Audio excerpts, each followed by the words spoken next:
Hey, it's Sandy, your sister and your friend. I just wanted to talk to you today. I just want. It's been about a year since I've been making videos, and I never thought I would even have anything at all that was worthwhile to share with you. Honestly, I just stumbled into this because Saint Omo kept encouraging me to start a YouTube channel. He said, the Father has invested so much in you, you need to share this with other people. So that's really what I'm doing this for. He encouraged me, I started, and I've been doing the videos ever since then. And I'm really doing them as things become apparent to me, then I want to share them with you. And so that's what I wanted to do today, kind of as a summary of this last year, especially year and a half. It's been I keep calling it a journey. I keep saying, hey, thanks for joining me on my journey and into greater depth of understanding of who I am and who God is. And it is a journey, and that has been awesome to get into more and more a sense of depth and a higher experience into conscious awareness. But it's also not the journey. It's also because a journey implies that there's a destination. And a lot of times Christians think, oh, the destination is heaven. I want to live this life on the earth the best that I know how so that I can get to heaven one day. It's out in the future. I want to do that one day. And but we miss all the now moments when we're always looking for something that we're going to get to. We hope we're going to get to. A lot of times people will say, I hope I've lived a good enough life that I'll get to heaven one day and I'll see God, and I want to see these other apostles who went before me or other people. But it's really a matter of when we do that, we think of life that way, we miss the now moment. Really, that is all we have, is this present moment that we're actually in right now.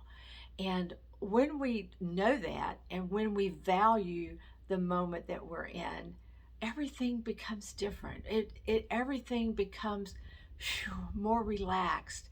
We don't have to have grand plans that we're following through. We still have plans. We still carry out our duties, the things that we have as our responsibilities. Those things still go on. We don't shirk our responsibilities.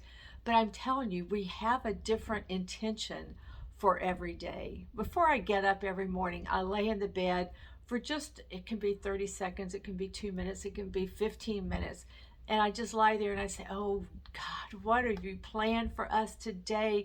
This is going to be so much fun. I don't know what we're going to do, but I know we're going to do it together, because everybody that I encounter in life, I'm going to see your playful eyes back behind them, because I know that you're in there, whether they're aware of you being there or not. I know you're there. I know that your light is in them.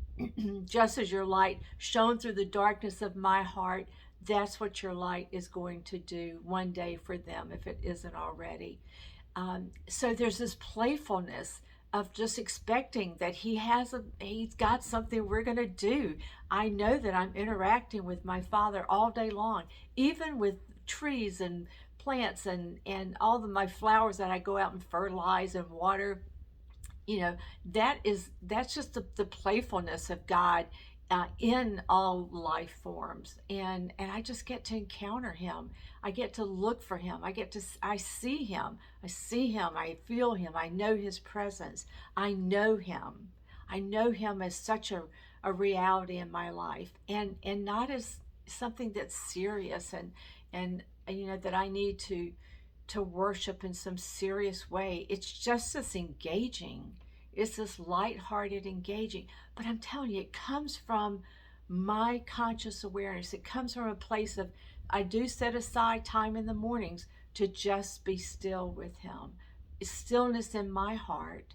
Stillness in before I get busy and active, to just sit with him.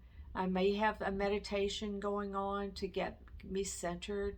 I may just have music going on. I may have nothing. But it's a matter of me sitting with him and in just enjoying our time together. I look forward to that so much, and I enjoy it so much. And I feel like it really sets my intention for the day. So what is this really about? It's really about looking at life in a different way. So instead of saying, "Oh, I have to live a life in a certain way," it's about enjoying life. It's like seeing it as a game, a game that I'm playing with the God of the universe, the one who created me, the one who created you. To see it as a game that Jesus said, to enter the kingdom, you've got to come in like a little child. What does a little child want to do? He wants to play games. She wants to have fun. And that's what this life experience is supposed to be about for us. And we're the only ones who are keeping that from happening. It's only us and the way that we're seeing our lives. So today I just want you to think about it maybe a little differently and see it as, this has kind of helped me to see it more as a play, to say, oh, from I'm the witness of my life. I'm back here. I'm standing back and I can see what's going on in my life. And I'm going to envision this today, my encounter with somebody that sometimes might have been difficult in the past. I'm not going to bring that forward. I'm going to say, we're in a new act in this play. I have a script. I have a part that I'm playing. They have a script for the part that they're playing. And let's see how our acting in this play, how do we engage with each other? And no matter what they do, I'm like, wow, that was a lot of energy there. Let me see, how do I want to respond to the energy that you just brought into this? Or it's not much energy, and I'm going to raise up the energy and I'm going to vibrate at a really high place. And that's going to bring joy into your character's role. Um, and if it doesn't, it doesn't. But I've had a really good time while I'm engaging as an actor in a play. And if I'm seeing that myself, my true awareness, my true conscious awareness, never changes. It's eternal. I've been one with God, just like Jesus said. He says, "I'm one with the Father, and may you see that you're one with me, and then you're one with the Father because I'm one with the Father." He saw himself as one, like literally one, not one plus one equals one, but one. They were. He had found that he had totally fallen back, had merged with the Father and with in his role of being Christ. So he had total Christ conscious awareness of who he was.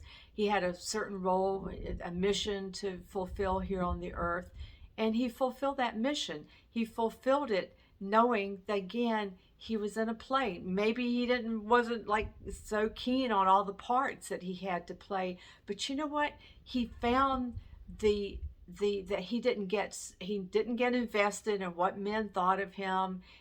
He said, "I only do what I see the Father doing. I only say what I hear the Father saying." He was so one with the Father that he didn't have any trouble hearing and knowing what to do, because he really stayed, he was always in that total self-conscious awareness of who he truly was. And I keep cutting my hands back because I feel like that's who we are as a witness to our life. Our life is unfolding in front of us, but we're the conscious awareness back here of what life really is, and we watch it. And this conscious awareness, we can put it on different objects. Different things can be the object of our awareness, but our awareness doesn't change. And so let's view our life as something that we want to enjoy. Let's put our conscious awareness on something that is in front of us, it's going to unfold. We're going to just see it. We don't need to control it. We don't need to be in charge of everything that goes on in our life. We just need to observe it. And we need to see it as something, it's going to pass. Everything in our life, it comes and it goes. It's like a wave, that the wave comes up, it stays up for a little while, and then it goes back into the ocean. So it's not that it's not part of, and the ocean being like our conscious awareness. So it's not that when we play these roles in our life, that they're somehow disassociated from who we our true self, but it's a form that our life has taken at that time. And if we see it as something that is going to come and it's going to stay for a while and it's going to flow back into the ocean, and then another form will come and stay for a while. Those things that aren't eternally present are not, that's not who we truly are. We've defined ourselves in certain ways, and that's okay. We all do that. We all have roles to play. We all have ways that we function in this world, and that's okay. But it's just not the definition of who we are. And when we see it that our true awareness is one with God, it is one with all. It's what we there's only one Christ consciousness. There's only one primordial source. There's only one God. And when we see that all men, all women, all children, everybody who's come before us, everybody who's coming after us, that we all started eternally in this Christ consciousness. It says in the Bible, it says that before the foundation of the world, that He placed us in Christ. That's where we will find ourselves when we stop long enough to look. So I just encourage you to find time to be in silence, to be at rest, at peace, and find your joy there. Your joy, your Father so much wants you to enjoy Him, enjoy this life, enjoy everybody around you, and not take life so seriously. I hope that this encourages you today. I love you so much, and I'm probably going to just be talking to you some more like this. So thank you so much, and God bless you. Have a wonderful week. Bye bye.